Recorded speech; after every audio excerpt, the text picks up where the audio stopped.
आप देख रहे हैं आवाज इंडिया टीवी। आवाज विशेष में देश में जो चल रहा है उस पर एक विस्तृत चर्चा करेंगे। संसद में क्या हो रहा है, प्राइम मिनिस्टर मोदी जो देश के प्रमुख है, मुखिया है, वो किस तरह से संसद में भाषा का उपयोग कर रहे हैं, किस तरह से भाषण दे रहे हैं। ऐसा लगता है चुनावी प्रचार कर रहे हैं यूपी और बाकी राज्यों के लिए जहां जहां चुनाव चल रहा है। एक तरफ हरियाणा में राम रहीम को छोड़ा जाता है, एक तरफ यूपी में टेनी के बेटे उनको छोड़ा जाता है जो किसानों पर गाड़ी रौंद कर किसानों को मार डालते हैं। हिजाब पर और स्टूडेंट्स ने क्या पहनना चाहिए क्या नहीं पहनना चाहिए, इस पर स्कूल और कॉलेज पूरी तरह से बंद है। इन तमाम जद्दोजहद में देश कहा जा रहा है जिसे हम महासत्ता कहते हैं या विश्व गुरु कहते हैं। इन समस्याओं को लेकर, इस तरह के बातों को लेकर क्या हम विश्व गुरु बन सकते हैं, इसी पर चर्चा होगी। आज हमारे साथ डॉक्टर सुरेश खैरनार है जो इन सब बातों के जानकार है, संविधान के जानकार है और देश भर में इन समस्याओं को लेकर, जातिगत धर्म की और तमाम समस्याओं को लेकर एक अच्छी एक्टिविटी चलाते हैं। डॉक्टर साहब, आपका बहुत बहुत स्वागत। बड़ी गंभीर विषयों पर आज चर्चा हो रही है। जैसे कि मैंने कहा कि देश के मुखिया संसद में किस तरह की भाषा होनी चाहिए या किन मुद्दों पर होनी चाहिए, देश क्या किसी चुनाव के प्रचार का मंच है क्या, ये तमाम प्रश्न उपस्थित हो रहे हैं। सबसे पहले मैं आपसे इस बात पर जानकारी चाहूँगा कि 7 से 8 साल इस सरकार को आए हुए है और नेहरू को 60 से ज़्यादा साल हो चुके हैं। इन सब के बीच में बार बार नेहरू का आना और हर बात के लिए नेहरू को जिम्मेदार ठहराना, ये किस बात की तरफ इशारा करता है? प्रीतम जी, मैं भारत की लोकसभा की शुरुआत हुई, मतलब संसदीय जनतंत्र की, तब की पैदाइश हूँ। पहला चुनाव हुआ और उसके बाद में अभी ये जो भी 7, 8, 10 या 14 चुनाव जो भी कुछ हो गए हैं कम अधिक।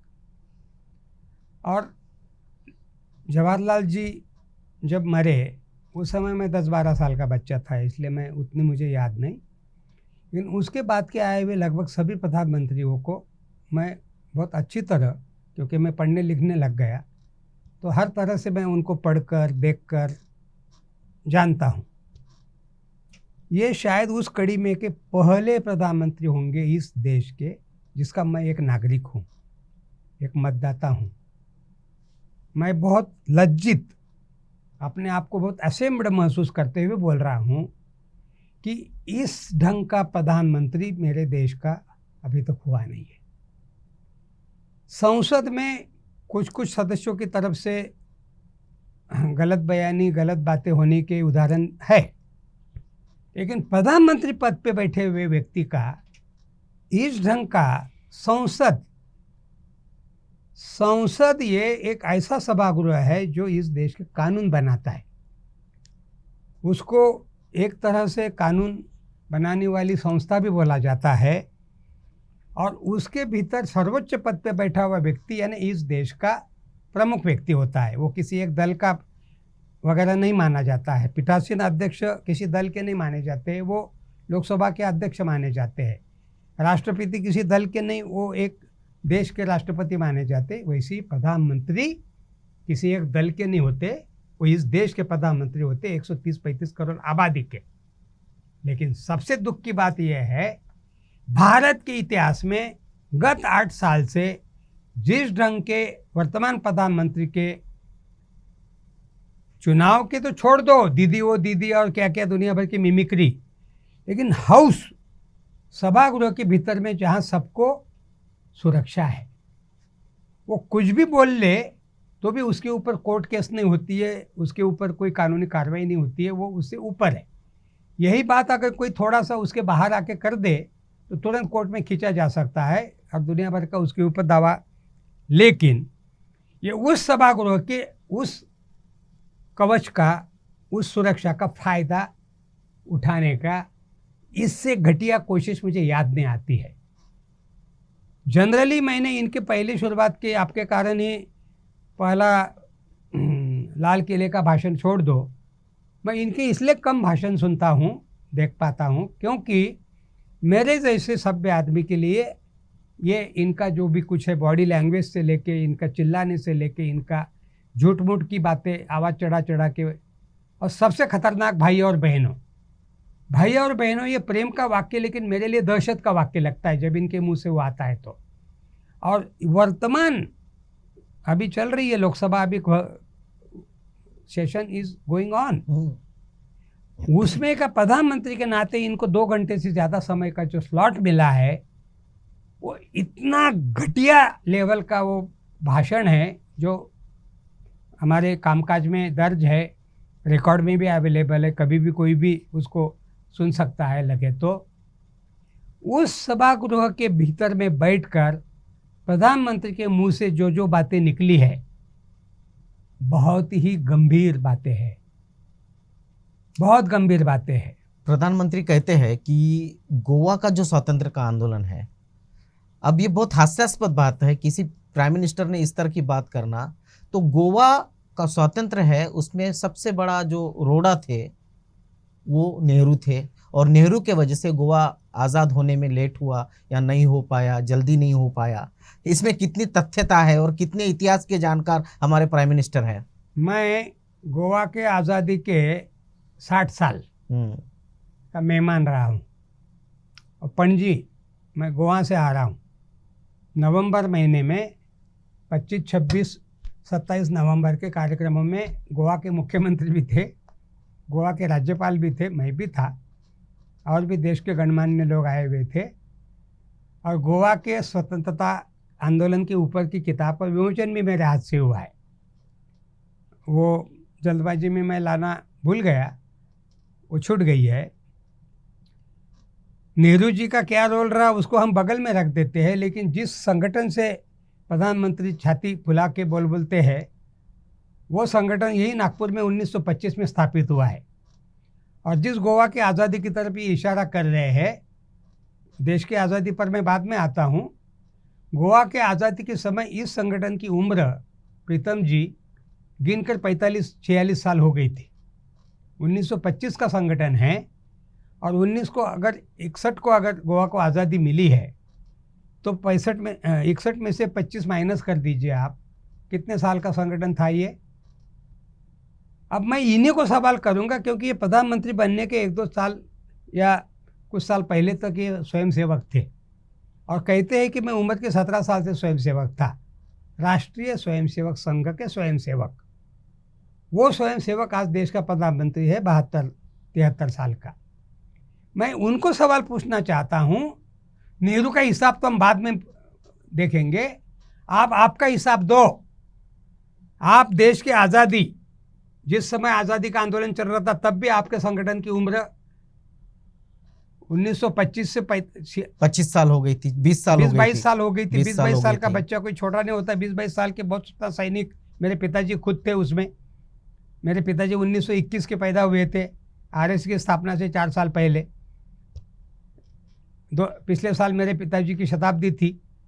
अब मेरे पिताजी आज़ादी के सिपाही थे आंदोलन के, तो छाती पे हाथ रख के नरेंद्र मोदी जी ने लोकसभा में कहने की हिम्मत दिखानी चाहिए कि वो जिस संगठन के अपने आप को अभिमान से बोलते रहते हैं, वो संगठन देश की आज़ादी से लेके गोवा की आज़ादी तक कहाँ था।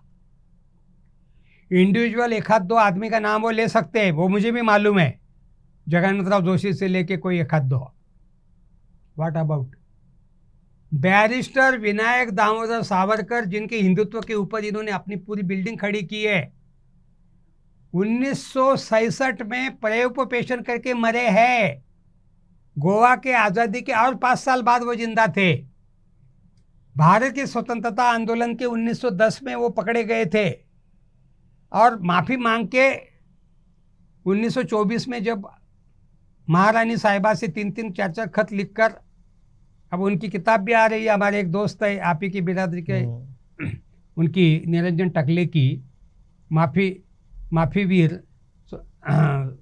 विनायक दामोदर सावरकर करके। सावरकर साहब 1961 के समय 1883 के पैदा हुए थे। वो 17 और 61 78-77 साल के थे। गोवा का आज़ादी के आंदोलन में डॉक्टर राम मनोहर लोहिया, सावरकर से भी बाद में पैदा हुआ आदमी, 1946 में गोवा में तबीयत के लिए गया। 42 के जेल के अत्याचारों को सहकर उनके एक दोस्त थे डॉक्टर मेनेजिस, जर्मनी में दोनों की दोस्ती हुई थी पढ़ने के टाइम में। उन्होंने कहा था, आसोला नाम का उनका गांव है मड़गांव के पास में, कि डॉक्टर लोहिया आप रेस्ट करने के लिए आइए। 10 जून 1946 को डॉक्टर राम मनोहर लोहिया गोवा में रेस्ट करने के लिए गए और मराठी के मशहूर कवि कुसुमाग्रज की एक कविता है, अन्याय घडो शेजारी की दुनियेच्या बाजारी। अन्याय मेरे बगल में हो या विश्व के किसी कोने में हो, धावून तिथे ही जाऊँ, स्वातंत्र्य मंत्र हा गाऊं। दौड़ के वहाँ जाऊंगा और आज़ादी का मंत्र मैं वहाँ पर बोलूँगा। ये डॉक्टर राम मनोहर लोहिया का मादा था। लोहिया गए थे तबीयत के लिए और लोहिया के कान पे 10 जून से जब लोगों के ये कहानियाँ आने लगी पुर्तगाली शासन के अत्याचार की, भारत की आज़ादी को भी 1 साल बाकी था, तब की मैं बात बोल रहा हूँ। और डॉक्टर राम मनोहर लोहिया ने तब मड़गांव के उस म्यूनसिपल मैदान पर, जिसको आज लोहिया मैदान बोला जाता है, गोवा की जनसंख्या आज भी 15 लाख है, उस समय 3-4 लाख होगी या 5 लाख होगी। 10,000 से ऊपर लोग भरी बारिश में, क्योंकि जून का महीना था, भरी बारिश में उस जनसभा को लोहिया ने संबोधित किया। 46 की बात बोल रहा हूँ, 1946। कहाँ था आरएसएस, कहाँ था संघ परिवार? राष्ट्र सेवा दल की उम्र 1946 में 5 साल की थी प्रीतम जी। राष्ट्र सेवा दल के 1 दर्जन से ऊपर लोग वहाँ मारे गए हैं, जिस संगठन का मैं पिछले साल तक अध्यक्ष था। बैरिस्टर नाथपई जैसा आदमी जिस संसद में ये बोल रहे थे ना, उस संसद में बैरिस्टर नाथपई आज़ादी के बाद से लगातार चुन के जाने वाले, गोवा के बगल में राजापुर नाम के कॉन्स्टिट्यूंसी से। पुर्तगाली पुलिस जूतों के साथ में उनकी छाती के ऊपर नाची थी। 50 साल की उम्र में बेलगांव की जनसभा में माइक पर बोलते बोलते मर गए हैं वो बैरिस्टर नाथपई। वो मधुली में, जो लोकसभा के सबसे मशहूर सभा गृह के सदस्यों में से एक है, मधु दंडवते। डॉक्टर राम मनोहर लोहिया छाती पे हाथ रख के प्रधानमंत्री नाम ले ले कि जनसंघ की स्थापना 1950 में हुई थी। वो हिसाब पूछ रहे ना, नेहरू को पूछ रहे, गांधी को पूछ रहे, अन्य लोगों को पूछ रहे, हम उनको पूछ रहे। अभी पहली बार शायद भारत के किसी टीवी पर इस ढंग का हिसाब उन्हीं को पूछने का शायद कार्यक्रम हो रहा होगा, जो आज मैं जानबूझकर ये कसम खा के आया हूँ कि मैं नेहरू ने क्या किया, गांधी ने क्या किया, बंटवारे में इसने क्या किया। मैं पूछता हूँ कि उन्होंने क्या किया वो छोड़ दो ना, तुम लोगों ने क्या किया ये बताओ ना। तुम 1950 में विधिवत भारतीय जनसंघ नाम की पार्टी की स्थापना हुई थी, श्यामा प्रसाद मुखर्जी अध्यक्ष थे। 1950 और 1961 में 11 साल थे। भारतीय जनसंघ, जिस जनसंघ के बाद में बीजेपी नाम की पार्टी 80 में पैदा हुई, उस बीजेपी के वर्तमान प्रधानमंत्री भी जनसंघ में शायद रहे होंगे या थे क्या नहीं पता नहीं, उन्हीं को मालूम, क्योंकि वो आरएसएस से डायरेक्ट बीजेपी में आए हैं, तो शायद नहीं होंगे जनसंघ में। लेकिन वो अपनी विरासत को बोले ना। प्रीतम जी, बाबा साहब आम्बेडकर या गौतम बुद्ध ने जो जीवन में अंतर्मुख होने की जो बात कही है ना, अपने अंतरात्मा को पूछो। तो मैं प्रधानमंत्री को पूछना चाहता हूँ कि वो पहले ये हिसाब दे कि आज़ादी के आंदोलन से लेकर गोवा के आंदोलन तक उनके अपने खुद के मातृ संगठनों की भूमिका क्या रही। जवाहरलाल नेहरू प्रधानमंत्री होने के नाते एक 5-10 लाख का प्रदेश के बारे में कि उनकी कोई प्रशासनिक जो भी कोई अड़चन क्या होगी। हालांकि ये सवाल मैंने गोवा में माइक पर पूछा है, जो सवाल प्रधानमंत्री ने लोकसभा के माइक पर बोला वो हमने भी उठाया है। सोविनियर निकला, उसमें मेरा लेख भी है कि हमारे देश की आज़ादी 47 को मिलने के बाद 61 तक गोवा को क्यों रुकना पड़ा वगैरह, ये मेरा भी सवाल है। लेकिन उठ बैठकर जवाहरलाल नेहरू या गांधी या इनको जो एक तरह से ये लोग टारगेट कर रहे हैं। जैसे पकड़ पकड़ कर उसको जो उनका जो प्रतिमा भंजन जो करने की इन्होंने जो एक बाकायदा जो कोशिश की है, वो जवाहरलाल नेहरू 22 साल जेल में थे। मैं जवाहरलाल नेहरू की तारीफ करने के लिए आया नहीं हूँ, लेकिन मैं वर्तमान प्रधानमंत्री को बता दूँ, वो जवाहरलाल नेहरू 1964 में 27 मई को मरे।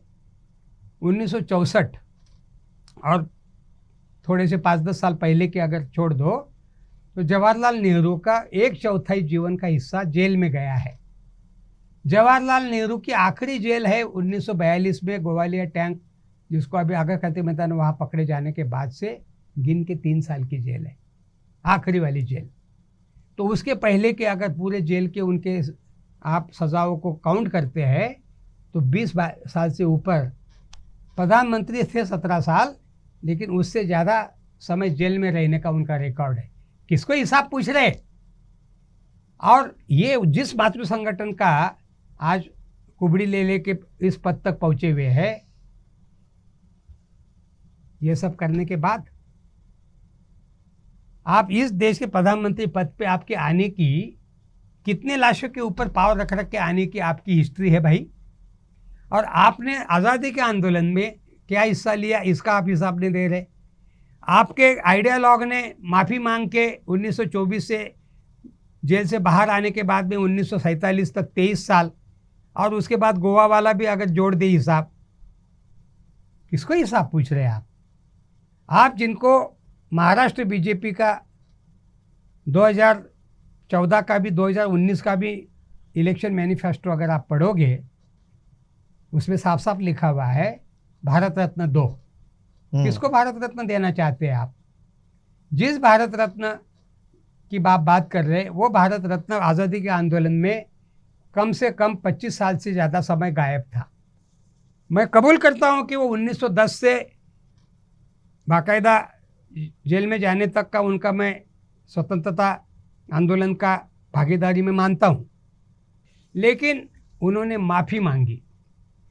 चलो एक कह सकते कि स्ट्रैटेजी के तौर पे माफ़ी मांगी, जो उनकी स्ट्रैटेजी आपातकाल में भी थी। आपातकाल में भी उनके छपे हुए माफ़ीनामे थे और हम उनको समझाते थे कि आप माफ़ी मत मांगो। पहले आपके विनायक दामोदर सावरकर ने माफ़ी मांग के आपकी बहुत किरकिरी की हुई है। अभी भी आप ये करोगे तो इंदिरा जी आपका माफ़ीनामा रख लेंगी और नहीं भी छोड़ेंगी। और वही हुआ। प्रिंटेड माफ़ीनामे सिग्नेचर करके उनके पड़े हुए हैं आज भी आर्काइव्स में, और छोड़ा तो नहीं गया। 26 जून 1975 से जो पकड़े थे, जब 1977 के दिसंबर जनवरी में जब इलेक्शन डिक्लेयर किए, तभी धीरे धीरे छोड़ना हुआ। हम भी है उसमें से एक। इस ढंग की संगठन के लोगों को कोई मॉरल राइट नहीं है। वो प्रधानमंत्री बन जाए, वो यूनो का सरचिटनीस बन जाए, वो राष्ट्रपति बन जाए, लेकिन जिन्होंने आज़ादी के आंदोलन से लेके देश के गोवा से लेके दुनिया भर की इन चीज़ों में जिनका कुछ भी सहभाग नहीं है, वो लोग किसी जवाहरलाल नेहरू को, किसी महात्मा गांधी को ये सवाल पूछने का नैतिक अधिकार नहीं है। बिल्कुल। लेकिन और एक कंट्रोवर्सी खड़ी करना चाह रहे हैं। प्राइम मिनिस्टर संसद में बात करते हुए डॉक्टर बाबा साहब अम्बेडकर और उनके संविधान को भी नोट कर रहे हैं, और किस तरह से इस संविधान को कांग्रेस ने नहीं माना, या फिर बाबा साहब के क्या विचार थे जिस पर कांग्रेस नहीं चली, या जवाहरलाल नेहरू ने कैसे देश का आज तक नुकसान किया, इसके बारे में भी बोल रहे हैं। क्या ये यूपी चुनाव के लिए है, क्या ये पंजाब चुनाव के लिए है, या फिर गांधीवाद, अंबेडकरवाद या नेहरू, इनके बीच के जो फॉलोअर्स है उनमें संघर्ष पैदा करने के लिए कर रहे हैं? मैं नरेंद्र दामोदर दास मोदी आज से गुजरात का मुख्यमंत्री बनते हुए ये आश्वस्त करता हूँ, भारतीय संविधान के तहत इस देश में रहने वाले हर जाति बिरादरी के लोगों की जान माल की रक्षा की मैं गारंटी देता हूँ, और मैं कोई भेदभाव नहीं करूँगा। ये भारतीय संविधान का ही हमारा जो प्रियम्बल है, ये उसी की शपथ है जो किसी भी मुख्यमंत्री को या प्रधानमंत्री को लेनी पड़ती है, और उसका इन महाशयों ने, वर्तमान देश के प्रधानमंत्री ने जो 3 बार गुजरात के मुख्यमंत्री पद की शपथ लेके बैठे थे, मुख्यमंत्री, ये क्या किया हुआ है, ये कच्चा चिट्ठा आज जग जाहिर है। ये व्यक्ति गुजरात के पुलिस महासंचालक पद से निवृत्त हुए हैं। आईजीपी, पुलिस महानिदेशक, मेरे ख्याल से DGP, director general of police इनकी लास्ट असाइनमेंट है, आरबी श्री कुमार। ये इनकी किताब मुझे आई हुई है इनके खत के साथ में, और इन्होंने रिक्वेस्ट की आप इसके ऊपर रिव्यू लिखिए, मैं लिखने जा रहा हूँ। मैं आज जानबूझ के फिर से उठा के लाया हूँ। आप जिस संविधान की बात कर रहे हैं ना, उस संविधान की कितनी अवहेलना की है, ये आरबी श्री कुमार ने 300 पन्नों के 250 पन्नों के आसपास किताब में पूरा रिकॉर्ड के साथ में, केसेस के साथ में, गोधरा से लेके नरोदा पटिया से लेके गुलमर्ग सोसाइटी से लेके अभी 30 जनवरी को हमारे एक दोस्त जूजर बंदूकवाला की डेथ हुई है बड़ौदा में। ये न्यूक्लियर फिजिक्स के अंतर्राष्ट्रीय स्पेशलिस्ट महाराजा सयाजीराव गायकवाड़ परखे आदमी थे। जैसे बाबा साहब आम्बेडकर को फेलोशिप दी थी, इंग्लैंड भेजा था, बाद में अपना आर्थिक सलाहकार के रूप में भी बुलाया था। उस यूनिवर्सिटी ने जूजर बंदूकवाला जी को विशेष रूप से अमेरिका की लुक्रेटिव सर्विस छोड़कर सयाजीराव महाराजा यूनिवर्सिटी में बुलाया। वो जूजर बंदूकवाला जी 26 फरवरी 2002 के दिन विनायक दामोदर सावरकर के मृत्यु दिवस पर बजरंग दल या विश्व हिंदू परिषद के वक्ता के तौर पे बड़ौदा में वक्ता थे। वो एक सेकुलर मुसलमान है, वो दाऊदी बोहरा समाज के है। मेरा आर्टिकल आज ही साधना में आ रहा है, आपको मैं दूंगा। जूजर बंदूकवाला का मकान 27 फरवरी को उनके आंखों के सामने जला के राख किया है। हजारों मरे, हजारों मकान जले, वो छोड़ दो। जूजर बंदूकवाला ताज़ा मर के उनको 10-11 दिन भी नहीं हो रहे। आज 12वीं, जैसे हमारी परंपरा में 12वीं 13वीं बोलते हैं ना अपन, आज 12वीं 13वीं का दिन है। मेरा दिल रो रहा है कि वो आदमी बच गया। पड़ोसियों ने अगर उसको उठा के अपने घर में नहीं आश्रय दिया होता। वो कौन आदमी था? वो बोहरा समाज में का सुधारक आंदोलन का नेता था। बोहरा धर्मगुरु जो डिक्टेटर के जैसा जो इनके दोस्त है, दाऊदी बोहरा समाज के गुरु वर्तमान प्रधानमंत्री के दोस्त है। वो कोई दूसरी टोपी नहीं पहनते, लेकिन बोहरा धर्मगुरु की सभा में जाते तो उनकी टोपी पहनते। मैं ये भी कहता हूँ आज कैमरा के सामने, इंदौर के उनके आयोजन का प्रधानमंत्री पद का इनका शामिल होने का फोटो है।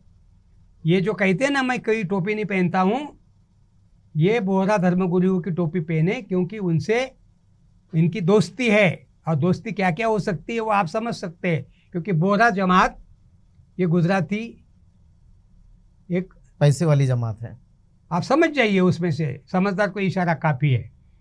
उस धर्मगुरु ने इस जूजर बंदूकवाला को, जिसको बहिष्कृत बोलते ना एक ज़माने में, बाबा साहब ने तो बचपन से पैदा होने से उसको फेस किया है, तभी तो मैं हिंदू के रूप में पैदा हुआ लेकिन हिंदू के रूप में मरूंगा नहीं। तो ये जितने भी सारे दुनिया भर के अलग अलग सेक्ट पैदा हुए, ये इस देश की जाति व्यवस्था की ही बगावत के तौर पे निकले हुए हैं। वो जूजर बंदूकवाला का मकान 27 फरवरी 2002 के दिन और उनकी गाड़ी दोनों उन्होंने अपने आंखों के सामने जलते हुए देखा है। ये एक केस नहीं है, ये अनेक केसेस है। ये आरबी श्री कुमार लिख रहे हैं, जो राणा अयूब लिख रही है, जो मनोज मित्ता लिख रहे हैं, जो लेफ्टिनेंट जनरल जमीरुद्दीन शाह लिख रहे हैं। क्या है ये सब नरेंद्र मोदी के मुख्यमंत्री पद के समय के पापों के घड़े हैं। वर्तमान प्रधानमंत्री को कोई नैतिक अधिकार नहीं है गोवा में क्या हुआ और फलाने जगह क्या हुआ। भैया, आपने आपका राजनीति का सफ़र कैसे किया है, ये सफ़रनामा आपका इन सब लोगों ने, और ये कौन लोग हैं? ये लेफ्टिनेंट जनरल रहे भारत की सेना के, ये गुजरात के डायरेक्टर जनरल ऑफ पुलिस रहे हैं और कोर्ट के थ्रू रहे हैं, नरेंद्र मोदी ने उनका प्रमोशन रोका हुआ था, कोर्ट में जाकर वो जीते हैं, खुद काला कोट पहने हैं, खुद अपने केस लड़े हैं। किसको बता रहे हैं आप? संविधान? अरे बाबा साहब आम्बेडकर ने 26 नवंबर 1949 को जिस दिन संविधान की घोषणा की थी, 27, 28, 29 नवंबर के ऑर्गेनाइजर के इशू निकाली है 1949 के। क्या लिखते हैं आप? हमें भीम स्मृति मंजूर नहीं है, हमारे देश की कोई परंपरा, हमारे देश का कोई संस्कृति का उसमें समावेश नहीं है, वो गुदड़ी है, देश विदेश के संविधानों के नकल करके बनाई हुई है। मनुस्मृति, हजारों साल पहले की मनुस्मृति रहते हुए भीम स्मृति की आवश्यकता क्या थी? प्रीतम जी, किसको संविधान की बात बता रही है? कौन सा संविधान मानते हैं ये लोग? संविधान माना होता तो ये आने वाले 27 फरवरी को, आज सिर्फ 15 दिन बाकी है, गिन के 15 दिन के बाद में 20 साल होने जा रहे हैं उस पाप को, उस महाभारत को, उस हत्याकांड को, जिस हत्याकांड के ऊपर राजनीतिक करियर बनाया है। विश्व के इतिहास का ये तीसरा उदाहरण होगा, हिटलर मुसोलिनी के बाद इंडियन एडिशन ऑफ फैशिज्म का इससे बड़ा क्लासिकल उदाहरण क्या हो सकता है?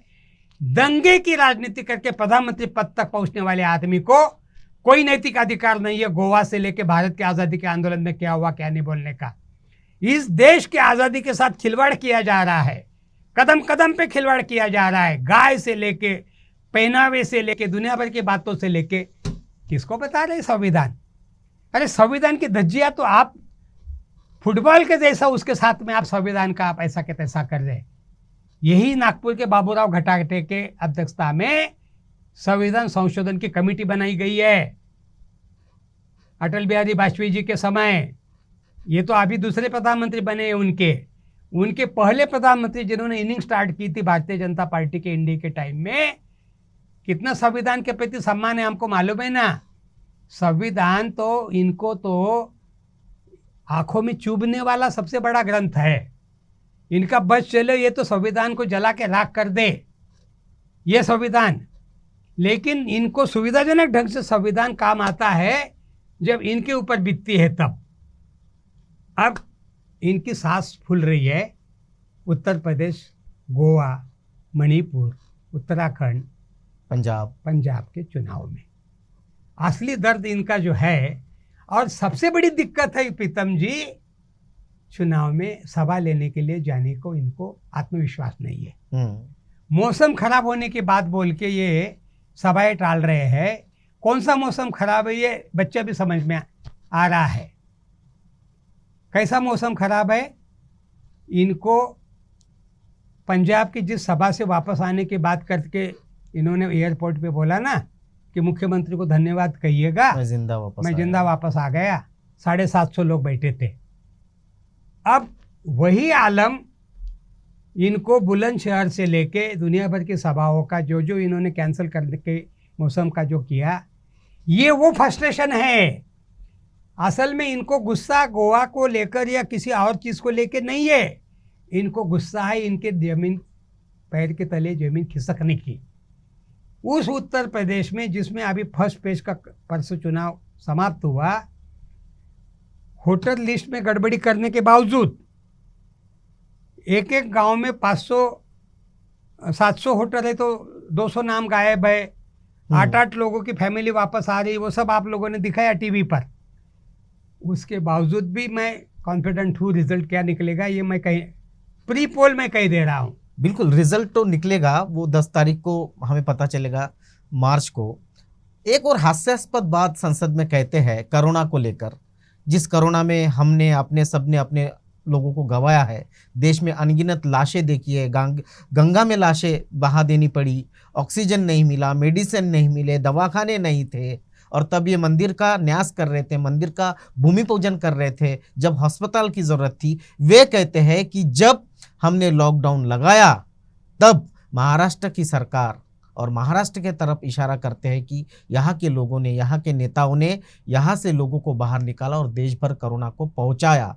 हमने लॉकडाउन लगाने के बावजूद इन्होंने ट्रेन के टिकट किए और कोरोना पॉजिटिव लोगों को देश भर में स्प्रेड किया। इस बात को आप कैसे लेंगे? इतनी हास्यास्पद और जिसमें जरा भी जवाबदारी नहीं दिखती, इसको आप क्या कहेंगे? दिसंबर महीने में राहुल गांधी का लिखित में बयान है, लिखित, कि विश्व के कई मुल्कों में कोरोना नॉक दरवाजे पे कर रहा है।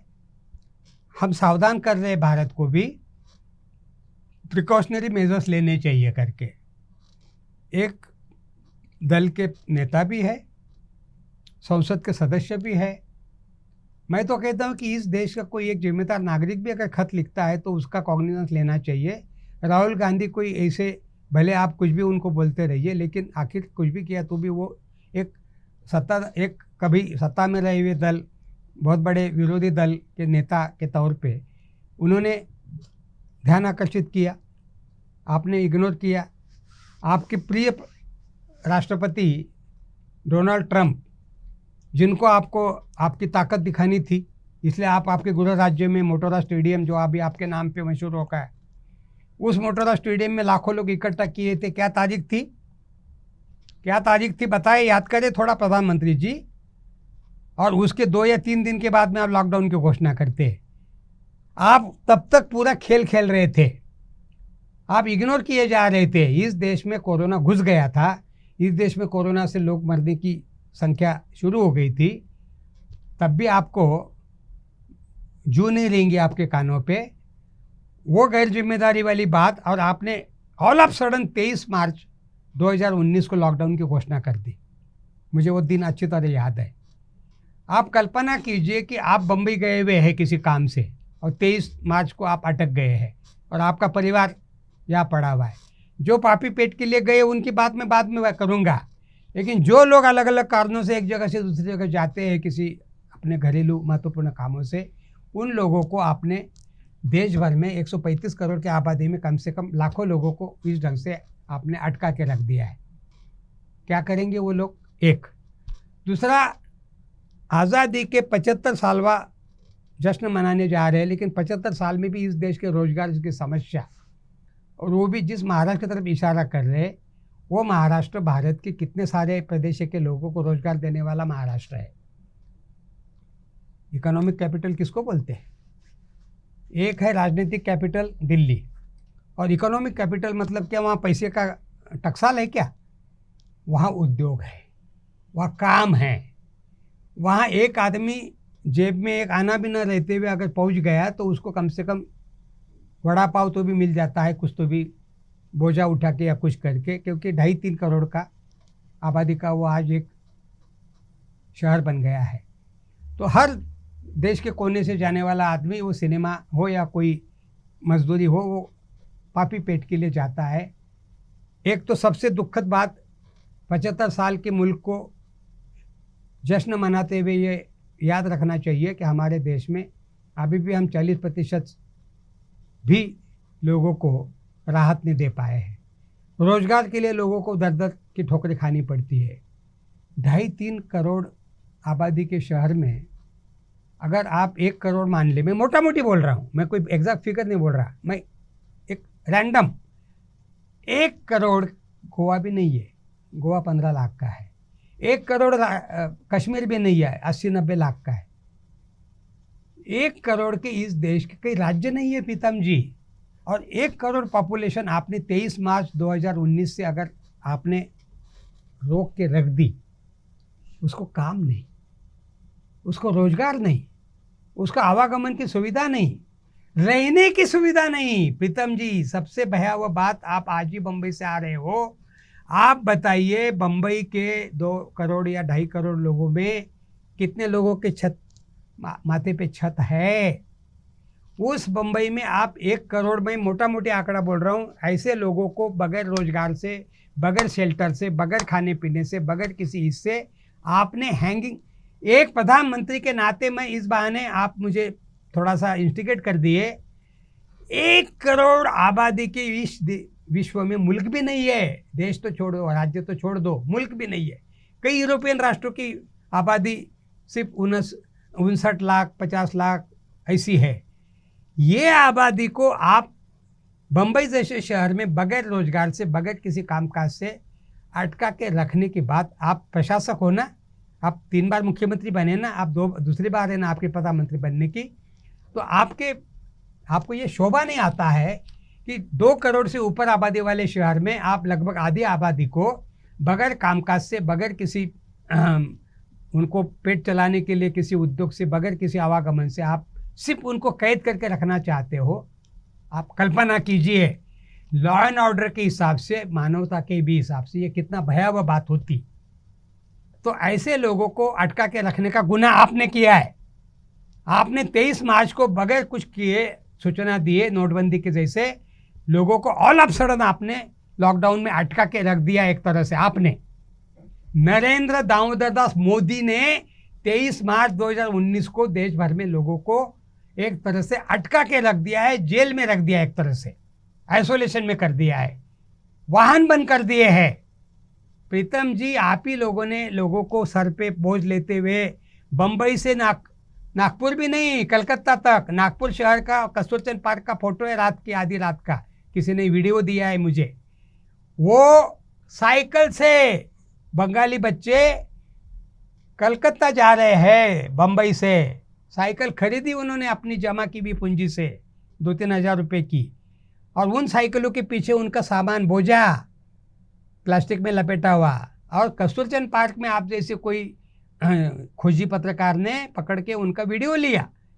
कौन लोग हो आप लोग भाई? पहले तो पुलिस ने रोका उनको, फिर पुलिस को जब बताया उन्होंने कि सर हम ऐसे ऐसे रोजगार जाने के बाद में इतने दिन से काम नहीं तो हम निकले।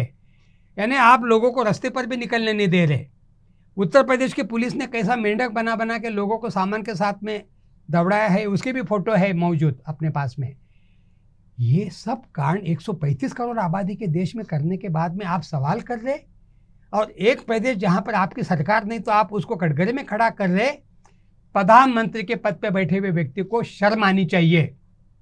11-12 करोड़ आबादी के प्रदेश का इस देश के रेवेन्यू में 38 से 40% का कंट्रीब्यूशन है।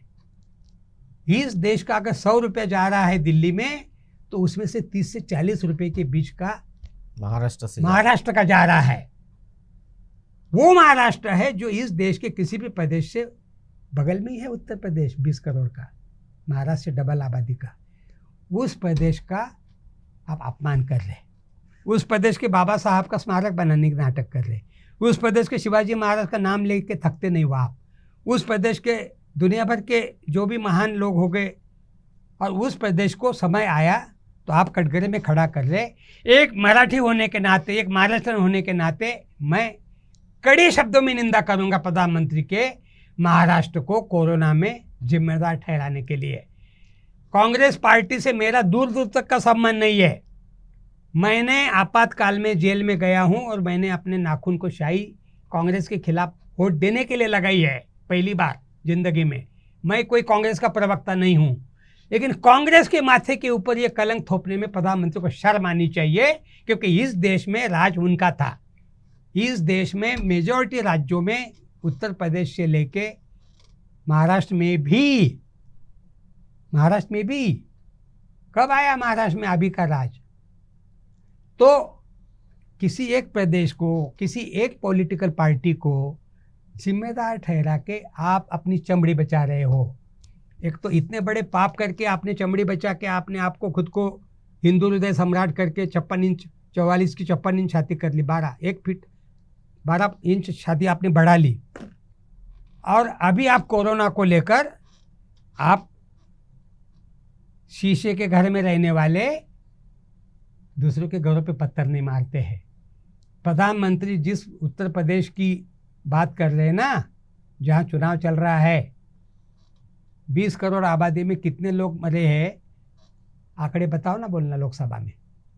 सरकार कहती है कि गंगा में लाशें गई, उनका कोई हिसाब नहीं है और इसके बारे में हमें कुछ नहीं पता। कितने लाशें गई है नहीं पता। जिस देश में लाशों को दफनाने के लिए जगह नहीं हो, जिस देश में लाशों को दफनाने के लिए उनके कस्टम के अनुसार जलाने के लिए लकड़ी नहीं हो, जिस देश में राजन साजन मिश्रा नाम के मशहूर क्लासिकल गायक प्रधानमंत्री नरेंद्र मोदी के लोकसभा कॉन्स्टिट्यूंसी के मतदाता है भाई, और प्रधानमंत्री से निजी उनका परिचय था।